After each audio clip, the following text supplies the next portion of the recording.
लाडक्या बहिणींसाठी जर आता बघितले तर लाडक्या बहिणींची खूप भरपूर अशा लाडक्या बहिणींची ई-के-वाय-सी झालेलीच नाहीये. तर अशा लाडक्या बहिणींसाठी आता भरपूर लाडकी बहीण एका ठिकाणी संताप होऊन त्यांनी आता मागणी करत आहेत, की ज्यांचे हप्ते थांबलेले आहेत म्हणजे कोणाकोणाचे 4-5 महिन्याचे हप्ते थांबलेले आहेत, कोणाचे 3-4 महिन्याचे हप्ते थांबलेले आहेत. तर अशा सगळ्या सर्व लाडक्या बहिणींनी संताप घेऊन त्यांनी मोर्चा काढून त्यांनी तिथे गेलेले आहेत महिला बालविकास मंडळाच्या तिथे. तर तिने आता तिथे जाऊन मागणी करत आहेत, की त्यांना आम्हाला ई-के-वाय-सी करण्यासाठी नवीन संधी भेटावी, नवीन पोर्टल सुरू करावं आणि त्या बाबतीत अजून त्यांनी काही मागणी करत आहेत.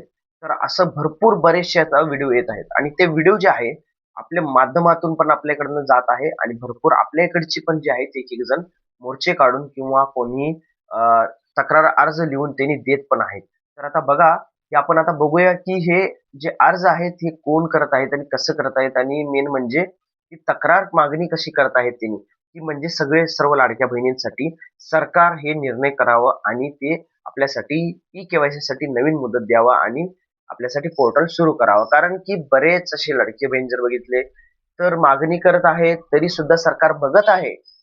त्यांनी त्यावर बोलत पण आहे, की आम्ही चालू करेन म्हणून, बट चालू करत नाहीये लवकर.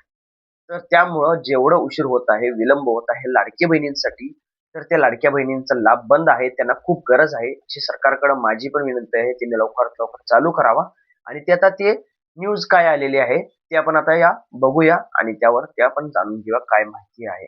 तर त्याच्या अगोदर आपल्या चॅनलला सबस्क्राईब करा, लाईक करा, कमेंट करा आणि तुम्ही कमेंट करा तुमचा हप्ता किती महिने अगोदर आलेला आहे, म्हणजे किती महिने झाले तुमचा हप्ता येऊन. तर बघा आता या बघूया आपण. बहिणी आहे त्याच्यापेक्षा अर्ध्या बहिणी कुत्र्यासारख्या वनवन फिरत आहे भरउन्हात. टेम्परेचर खूप भयानक आहे. डिसेंबर जानेवारीपासून अजिबात पैसे मिळालेले नाही. KYC करा, KYC करा. त्या महिला 50 रुपये घेऊन KYCला जाते. तो KYC वाला सांगते KYC बंद झाली. 46-47 त्या तापमानात वन फिरून राहिले आहे. बिना चप्पलच्या, बिना स्टॉलच्या असे फिरून राहिले आहे. कशासाठी की त्यांना 1500 रुपये मिळून राहिले नाही म्हणून. आमचं असं म्हणणं आहे की सगळ्यांना 1500 रुपये द्या, सगळ्यांचे बंद करा. त्यांच्याकडे कंप्लेंट घेऊन गेली तर ते वरून आम्हाला म्हणतात की आमच्याकडे वेळ नाही आहे, आम्हाला बाकीचे पण कामं आहे. मग आम्ही पण आमची वेळ सोडून, आमचं कॉलेज सोडून, आमचे कामं सोडून आम्ही एवढं उन्हात माळासारखं त्यांच्या मागे आमच्या कंप्लेंट घेऊन धावत आहे. आम्हाला पण अडचण आहे.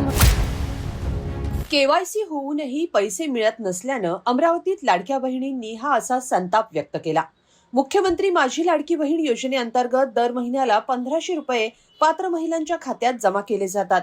पण निवडणुका संपल्यानंतर सरकारनं पात्र महिलांना KYC बंधनकारक केली. अनेक महिलांची KYC होऊनही गेल्या काही महिन्यांपासून त्यांच्या खात्यात योजनेचे पैसे आलेच नाहीयेत.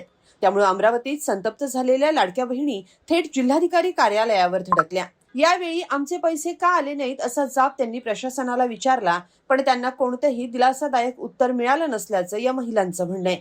पैसे येणं बंद झाल्याचं कारण अद्यापही कळालं नसून अनेक महिन्यांचे पैसे अडकलेत अशी तक्रार महिलांनी उपजिल्हाधिकाऱ्यांकडे केली आहे. डिसेंबरपासून पैसे मिळालेले नाही आहे. त्याकरिता KYC सांगितली होती. त्याच्या कारणानं ते अंगणवाडीची जी अधिकारी आहे त्यांनी जर स्ट्रिक केलं असतं, जी अंगणवाडीची सेविका आहे ती घरपोच येऊन सांगितलं असतं की 31 तारीख आखरीची आहे, तुम्ही KYC करा, तर आम्ही पटकन केलं असतं. त्याच्यानंतरही त्यांनी निवेदन दिलं होतं की मार्चची आखरी तारीख आहे. त्याच्यानंतरही एप्रिल महिन्यात 30 तारीख दिली होती. असं करता करता आम्ही कागदपत्र हे सुद्धा सगळे जमा करूनही आम्हाला आज इथं बालविकास भवनमध्ये येऊन आम्हाला त्यांनी सांगितलं की रिजेक्ट झालेलं आहे.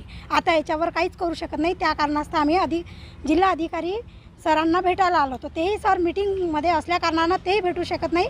त्यांचे PA आले. आता वापस आम्हाला बाल विकास भवनमध्ये जायचं आहे. आता तिथं काय ठरेल हे आता समोरची प्रोसिजर आहे, हे काही माहीत नाही आहे. पण जेवढ्या लाडाच्या बहिणी आहेत त्याच्यापेक्षा अर्ध्या बहिणी कुत्र्यासारख्या वनवन फिरत आहे भरउन्हात. टेम्परेचर खूप भयानक आहे. त्याच्यामुळं आता काय करायचं आहे ते अधिकारी करतील. KYC तर सर्वांची करावी. नाही, नवीन KYC जर करायची असेल तर सर्वांची चालू करावी, नाही तर A to Z जेवढ्याही महिला आहे यांची पण बंद करावी. आणि इथून इथे बऱ्याच 50 महिला आलेल्या आहे. इथं पुन्हा तापमानात 46-47 त्या तापमानात वन फिरून राहिले आहे. बिना चप्पलच्या, बिना स्टॉलच्या असे फिरून राहिले आहे. कशासाठी की त्यांना 1500 रुपये मिळून राहिले नाही म्हणून. आमचं असं म्हणणं आहे की सगळ्यांना 1500 रुपये द्या, सगळ्यांचे बंद करा. नाही तर नवीन KYC चालू करा. डिसेंबरचा हप्ता बंद झाला आहे. डिसेंबरपासूनचा हप्ता बंद झाला आहे. KYC केली, अप्रूव्ड दाखवली, तरी पण महिला बालविकासमध्ये रिजेक्ट दाखवत आहे.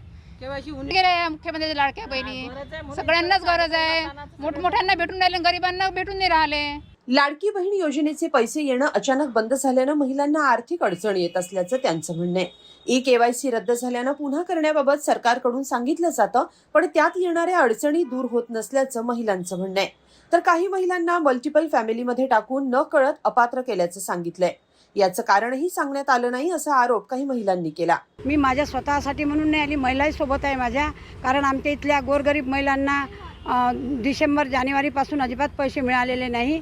KYC करा, KYC करा. त्या महिला 50 रुपये घेऊन KYCला जाते. तो KYCवाला सांगते KYC बंद झाली.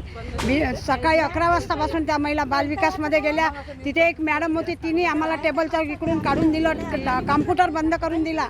तिने सांगितलं की इथं महिलांनी कल्ला करायचा नाही. कल्ला सहन होत नाही तर तिने राजीनामा देऊन द्यायचा, नोकरी करायची नाही.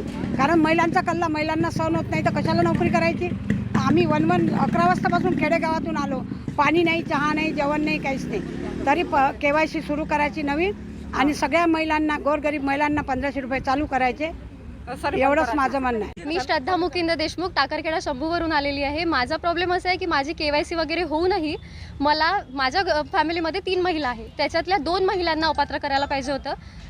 एक महिलेला अपात्र करायला पाहिजे होतं. त्यांनी न कळत दोन्ही महिलेला अपात्र केलं आहे. म्हणजे फक्त माझ्या आईला मिळते आणि मला, माझ्या बहिणी कोणालाच मिळत नाही. पण कमीत कमी एक मॅरिड एक अनमॅरिड अशा त्यांना 2 महिलांना द्यायला पाहिजे ना.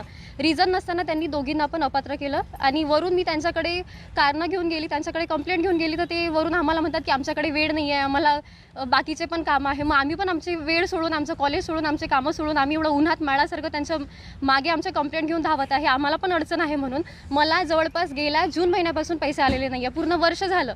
मग आमची तर तळमळ होणारच आहे ना. आमची कंप्लेंट आम्ही त्यांच्यापर्यंत पोहोचवणारच आहे. पण ते आम्हाला इतके त्रास देत आहे की ते एकदम आम्हाला असं लोटलाट करत आहे. डायरेक्ट टेबल बंद करून दिला, एकदम आतमध्ये यायचं नाही, त्या चिडचिड करत आहे. तर मग काय कर्मचाऱ्यांनी असं वागायला पाहिजे का आमच्या साधारण व्यक्तींसमोर? तर याचा आम्हाला काहीतरी मार्ग पाहिजे. बाकी आता बघू काय होते समोर. दरम्यान पात्र असूनही योजनेतून वगळल्यानं अनेक कुटुंबांचं आर्थिक गणित बिघडल्याचं या महिलांनी सांगितलं. सणासुदीच्या तोंडावर पैसे न आल्यानं महिलांमध्ये प्रचंड नाराजी आहे. याबाबतचं तुमचं काय मत आहे कमेंटमध्ये नक्की लिहा आणि lokmat.com ला सबस्क्राईब करा. धन्यवाद.